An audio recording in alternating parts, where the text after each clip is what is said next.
I love being part of the Smurfs universe because I have godkids. And this gives me street cred out in Maplewood, New Jersey, and that's very important to me. Plus, I was a fan of the movie, the original movie I remember watching, and I'm just really happy to be part of this universe. Chris Miller, the director, when he reached out to me, I'm a big fan of Chris Miller. I like the way he works. I really like him as a person. I worked with him on Puss in Boots and had a blast. And so when Chris calls, I'm like, let me think about it, yes. The fun thing about doing a film like this, animated film, is there's so many people involved. I just know they've got an incredible cast. I know Rihanna's in it. That's what I enjoy going to the movie and being like, oh my God, we all worked on this together. Chris Miller is really good. He's very patient, very calm. He knows what he wants, and he helps you get there. Like, you know, I love a line reading, and if I really need one, he'll give it to me. And he explains everything so well, and there's just no extra, he doesn't waste time.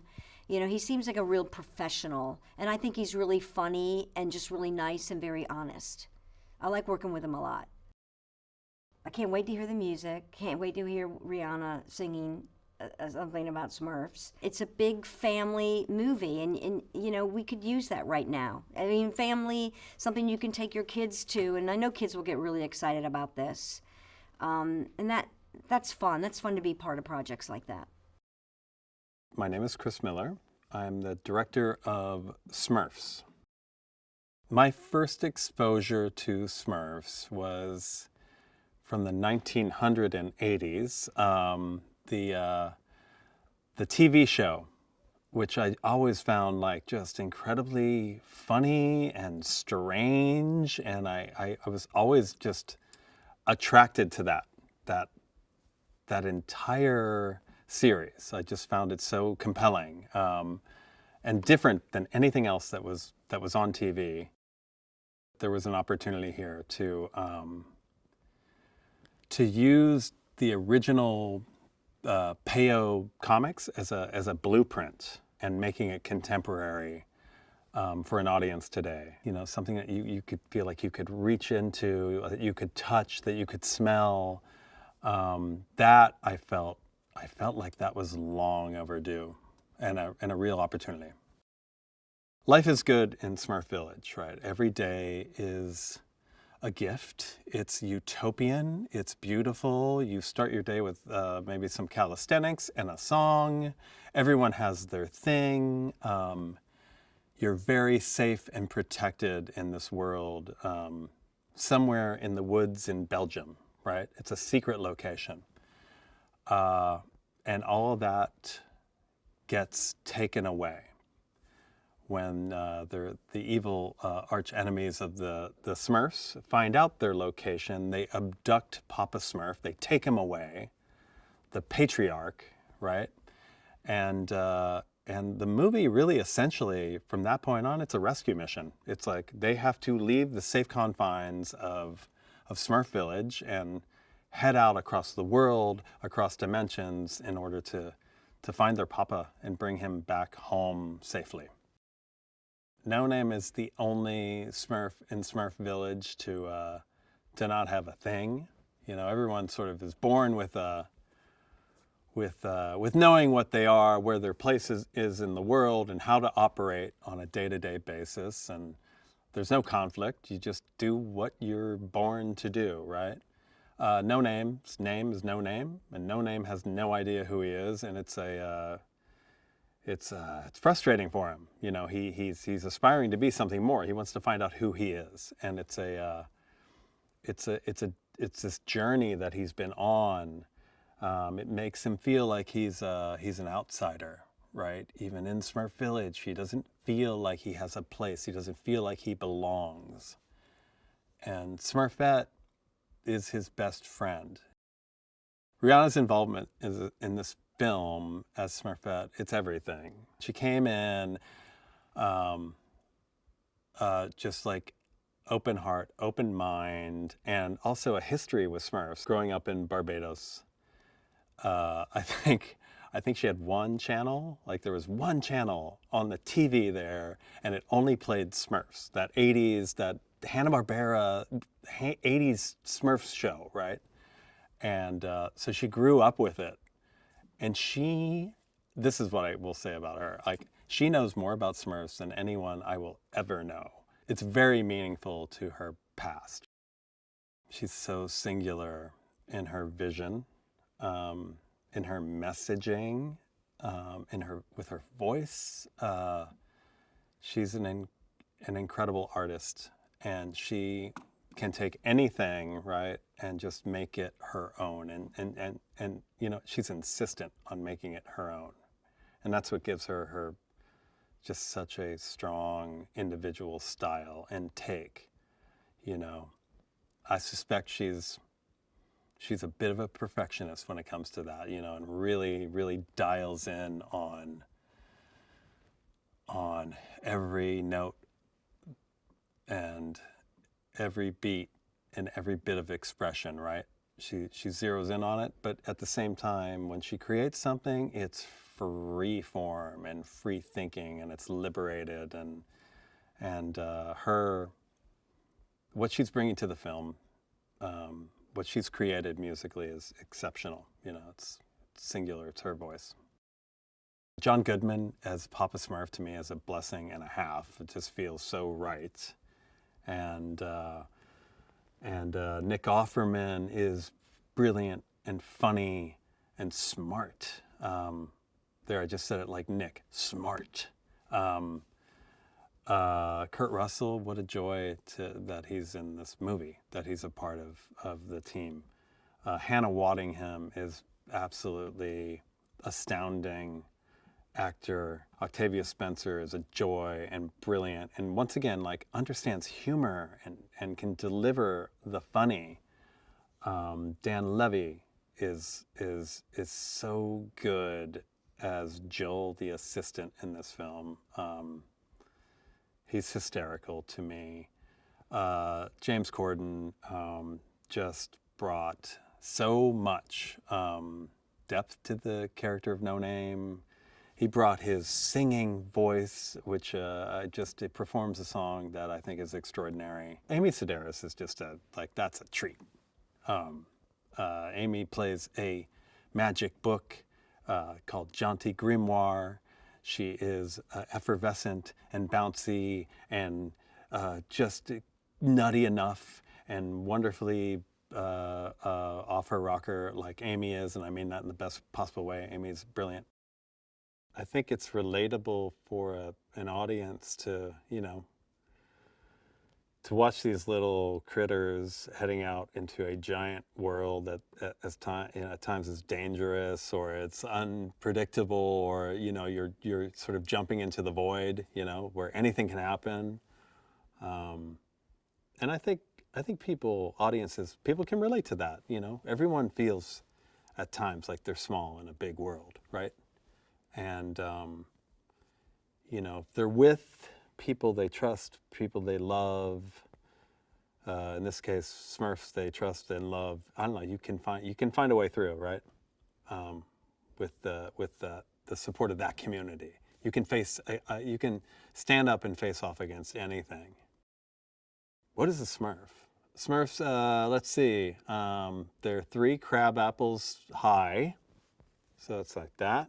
They live in this community in the woods. Everything is cool. They got all the Smurf berries they need. They got all the water they need. They live in their little mushroom houses. Community feels right, totally safe, totally protected. But what is a Smurf? Well, it's more than that. Like, that's their world. But what they discover, or what they will discover, is that when you take that community and you send them out into the world, you know, they realize that their place in the universe is much bigger. And what they discover is that the secret to having success in both places is having each other. Awesome. Oh, and they're blue. That's the other thing, they're blue. My name is Dan Levy, and I play Joel in this gorgeous film. I had the toys, I watched the cartoon, I've watched the movies, I had figurines. Yeah, I'm a consumer. I'm a Smurf consumer. I always liked Smurfette, you know? She was feisty and had gorgeous hair. None of the other Smurfs had hair, really. So I liked the fact that she somehow managed to maintain hers with a hat on, which is hard. Joel is Razimel's assistant. He is fresh out of school. This is his big break. He is incredibly ambitious, if not very, very green. And I think he's dealing with a boss who both inspires him and confuses him at the same time. And I've been there.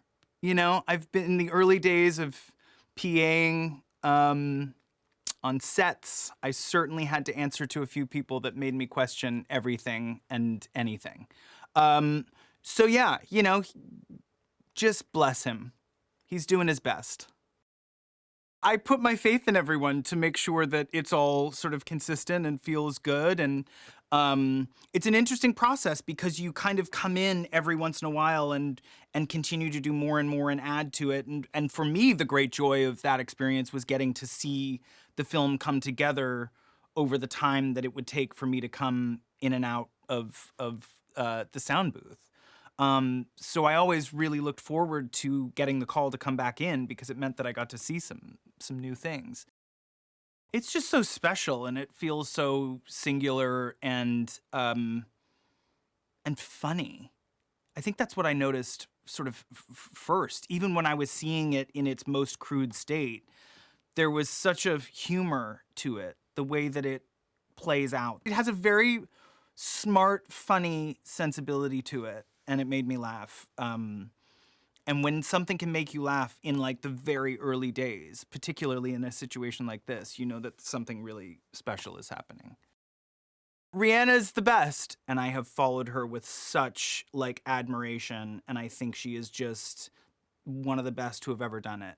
So for her to be kind of central to this entire process is so exciting to me, which I feel like we've all been, you know, waiting for. The fact that we get some music here is a real treat. I think audiences are going to be very excited. It's a side to Rihanna that we don't see that often, I think. Granted, we don't get to see her that often. So this is a thrill, even if she does appear as a Smurf. It makes perfect sense.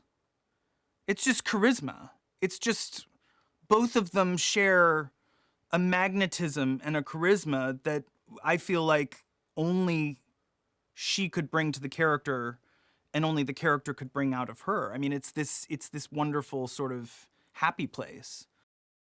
It's going to be a great movie. It's going to be a funny movie. It's going to be a bold, colorful, gorgeous movie. It's going to make you laugh. It's going to make you cry. It's going to make you feel all the things. And it has an unbelievable cast led by the great Rihanna. If that's not reason enough, I simply do not know. I'm James Corden, and I play a Smurf called No Name in the Smurfs movie. I can just remember so many memories, or moments rather, growing up where it was just on in the corner of the room, and Gargamel, and this notion of these little blue characters who are so well defined. It's an incredible thing how it's kept going and retained relevance. So I'm very honoured to be part of it. My children are aware that I'm a Smurf. I've been fortunate enough to be the voice of a few different characters that have been animated in different movies and stuff. And I always say the same thing, which is, oh no, I'm not No Name. He just needed to borrow my voice for the purposes of this film. No Name is called No Name Smurf because he hasn't found his thing. He hasn't found his role. He hasn't found the thing that he is good at or meant for.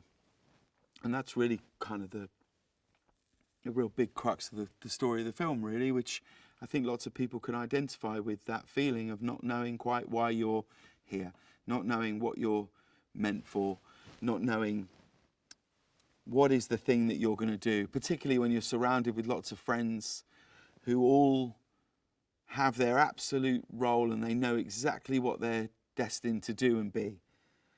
And No Name is so kind of lost, really, that he's just called No Name Smurf. And the film really becomes a quest for him to try and find what is his thing. No Name's relationship with Smurfette is a really lovely relationship between the two of them, and she's his ally and confidant, and is the person that tells him it's going to be okay and not to worry about this, and she helps him on this quest to find what it is that he is meant to do. She gives him some tough love at points, and she's also a brilliant singer because it's Rihanna. There's so many people who I just love and admire who are doing voices. I mean, like John Goodman is quite a hero of mine. But everywhere you look, really, Dan Levy, Natasha Lyonne, Hannah Waddingham, Rihanna, like it's everywhere you look. There are quite extraordinary people, but it's also quite a strange experience when you do a film like this because you really just do it completely on your own. It's just really you and Chris, the director. I think the reason the Smurfs just have this continual, extraordinary sort of success and relevance is fundamentally it plays into something that I think we all appreciate and love, which is the notion of a found family. So any time where there's a notion of a found family doing something together, that makes it really special. So all of these characters within this family are very, very defined. They're so defined that there's Grumpy Smurf and there's this Smurf and that Smurf and Happy Smurf and all these things. But really it's a found family. It's a collection of characters who all love and support each other. And that's really the ingredient that is there in so many great family films. These characters are people that are brought together, and together they solve something. And that's, I think, why they've always been popular. I also think they're so definable by what they look like that wherever you are in the world, you could take a photo now of a Smurf. You could go all over the world and you show it to someone, and I reckon my hunch is that 3 in 5 people would know exactly what they're looking at. And that's quite amazing. I think it's important to watch it in a movie theatre because there's something magical about sitting in a room with 50 other people or 100 other people. Like, these are the only things that really remind us that we're all just human beings. I think it's really important on a deeper level to give your children those moments where the screen isn't just there and you can skip out of it, or I don't like it, it's gone. What is a Smurf?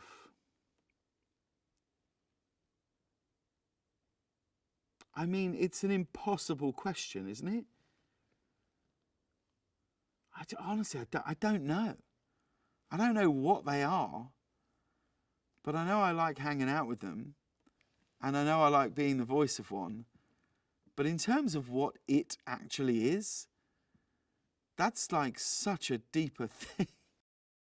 The most fun about doing films like this is getting to watch them with your kids or nieces and nephews and the like. That's the most fun, you know. Those are the things that I really like. And the amount of children who will like hear my voice in places, and it's a real thrill it's a real thrill to make something that you think is really fun, that you're really proud of, that people's kids can watch and enjoy. It's lovely. It's a privilege. I am Marshmello, and I play the awesome character Turtle, my guy. Ever since I was a kid, I've known about them, and obviously, yes, since I can never remember, the Smurfs have been around in so many iterations, and when I got hit up for this opportunity, I was like, of course, like, I'd love to be a part. It's such a long legacy. I just saw this as an opportunity. You know, they brought it to me, and I'd never done anything like this before, but, you know, and especially when I knew like I had to put on like kind of like a funny voice, it's like, it's kind of up my alley. So, yeah, I just jumped at the opportunity and just decided to wing it. It was just a little bit of me thinking, okay, what would this guy, this little turtle who's like real slow have? And also kind of at the same time, my friend had this bulldog, and the bulldog always looked sad or always looked this, always looked that. So I would always do this voice. And just as a coincidence, right when I was, would always was seeing my friend's bulldog a lot, they hit me up to do turtle, and the voices just kind of, I showed everybody my voice, and they were like, oh, that's perfect. Turtle is just ingrained in the Smurfs, culture there, and he just gets caught up, wrong place, wrong time, and he's half and half, kind of trying to mind his own business. You know what I mean? He's just like, in the beginning of the movie, he's just like playing on his Wurlitzer piano, just doing his own thing, and the Smurfs come in and kind of, get him mixed up in the mix. I just am so honored to be a part of that list. It's still kind of like not even real to me. Like, it's so awesome, and I think they did such a good job. And just even looking at that list of people, you're going to be like, oh, I have to go see this movie. Like, this is going to be great. And it is great. I've obviously always wanted to work with Rihanna on the music side of things, but this would, I guess, technically be our first project together, yeah. It's like a huge, journey epic, you know what I mean? And I think to get the full experience, you would have to go and be with whoever, your family, your friends, whoever it was. And, like I said, every person can relate to at least one character in the Smurfs or even Turtle. You know what I mean? And, yeah, I just think all in all, the experience as a whole would just be better with family and friends, and to watch the journey and see how it all ends. It'd be great. I basically was drawn to this movie because Chris Miller and I have worked together in the past, and we had a really great working relationship. And he gave me this script, and it was so funny, and you could just see all the possibilities to create a version of Smurfs that no one has ever seen before. We came into this trying to create a movie that would work for kids and people who knew and loved the Smurfs, but access a bigger, wider audience, with Rihanna and with music, and just make it more exciting and theatrical and bigger than Smurfs have ever been before. Smurfette and No Name are the main characters of the movie. They're the leaders of this group of Smurfs who are going to rescue Papa. And they have this special kinship revolving around the fact that both of them are a little bit of outsiders within Smurf Village. Smurfette is played by Rihanna, who is an icon, and justifiably so. And, I think when she, before we ever did any records with her, she had said that she was taking on the role of this little blue badass. And that sort of informed how we looked at the character, because we knew that that's what Rihanna sparked to. So we thought, let's run with this. And it was great. It was just sort of a great sort of North Star for Smurfette. We put together this trio of John Goodman and Nick Offerman and Kurt Russell as the three ancient Smurfs who were the original Guardianeers of Good. And, that's such an incredible trio and pairing of actors. And, they're all three of them have this combination of great humor and gravitas, and they're having fun in the movie. And, I feel like that all totally comes through, and then you are pairing that against evil wizards played by, Octavia Spencer and Hannah Waddingham and Nick Kroll, and these are all amazing actors. No Name is the heart and soul of the film, and, there's a vulnerability to that character and that performance that, that James brought to him, and, there's charm, and, there's humor, and he sings beautifully in the film. I feel like this idea that there's a a community of creatures, or people, or Smurfs, or whatever you want to call them, that work together for the greater good, and just aren't concerned with the most of the problems of everyday life outside of Smurf Village, and their focus is on creating a place where everyone can be themselves and be unique, and yet be a part of this greater good. To me, like, that's the thing that is most universal about Smurfs. But I also think that they're beautifully designed, funny little creatures. I mean, Peo was onto something. Hi, I'm Natasha Lyonne, and I play Mama Poot. Mama Poot was quite a blast to play. She's a real furball. Who is Mama Poot, and what is a Poot? I am pretty sure that she runs some sort of underground operation involving a speedy vehicle. And when Papa Smurf gets kidnapped, well, Smurfette's got one and only solution: to go to Mama Poot, because, well, she's the mama for the job. The cast. Amy Sedaris, Sandra Oh, Rihanna. It turns out that I guess Rihanna did not need me to sing on any of the songs, which was confusing and appropriate. But yeah, it's got a real star-studded bonanza. Oh, Dan Levy, Billy Lord. Octavia Spencer is incredible. She's in this. So it's really fun when you do these movies, because, you find that you're surrounded by all these people that you respect so much. What's so fun about Mama Poot as she is now it's just pretty funny that she really is like some, I don't know, iteration of the eccentricity that lived within this clearly overly eccentric package that I'm bringing to the table. I didn't know that she was within my range and realm until suddenly she was animated and we fed off each other. So now she really does feel like an extension of something inside, in a way, and so that's very fun. I think I would like to be sort of a very acrobatic type of Smurf, so I could sort of flip around and kind of hop rides real nice and easy, and naturally, being something of a merry prankster, I guess I would definitely get involved in hijinks. My name is Nick Offerman, and I'm playing Ken, the brother of Papa Smurf. I remember the Smurfs. I feel like I had perhaps aged a little past the Smurfs, but I have a couple younger siblings, so the Smurfs were on a lot, and I quite enjoyed it. It just transported me to a world that opened up my creativity and my imagination. One of the fun things about working in our business as an actor is if you're lucky enough to be offered jobs, a show will call you up and say, so we have this cowboy in outer space. And so you hear these, these wonderful creations coming from some of the greatest creative minds on the planet.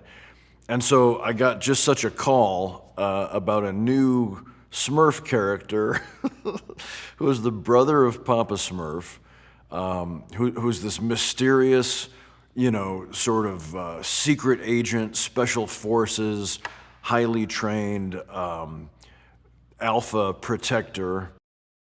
Papa Smurf is kidnapped by the evil wizards Gargamel and Rosamel, and things get things get really existential really quickly, and the Smurfs determine that they have to seek out Ken to help them rescue Papa Smurf, and so it becomes a multi-dimensional battle. To me, that was the big headline when I first got offered this job, was Rihanna. Rihanna is making a Smurf movie and it's going to be full of her as Smurfette and her music. And so I'm over the moon. I'm like most of the world, I'm a massive fan of Rihanna. And I hope that she will agree to meet me one day and shake my hand as it's written in my contract. It's a pretty incredible cast of characters they've put together. I've been a massive admirer of John Goodman for a very long time. I mean, you couldn't cast a better Papa Smurf. Rihanna, Amy Sedaris. I mean, I am very grateful to be riding on the coattails of this team of all-stars. Dan Levy is incredibly funny and beloved. Chris Miller is fantastic. He's my favorite kind of director in animation. He understands first and foremost that you can do anything. You're not hamstrung by visual limitations, and so he was really creative and quite open to us bringing our own flavor to each performance, which makes it a lot of fun. As you're reading through scenes and creating these moments, whatever the writing sort of inspires in you, you end up then adding little riffs and trying to add some jazz here and there. A movie like The Smurfs, with the music and the visual spectacular extravaganza that it has turned out to be, it makes it, to me, a requirement to see it in a theater with people roaring with laughter. It's a huge party that is just elevated. It's way better to see it. It's like the spectacle of a circus. You want to see this thing with its full fireworks, with a movie theater sound system for all of that incredible Rihanna music and popcorn. A Smurf is, I think, a manifestation of what is beautiful and positive about Mother Nature's creation. I think that if you find an idyllic forest and you're lucky enough to take a few right turns on a magical, whimsical path, you might run into a village of Smurfs, and they are just the manifestation and a fairy-like sensibility of what is beautiful about this world.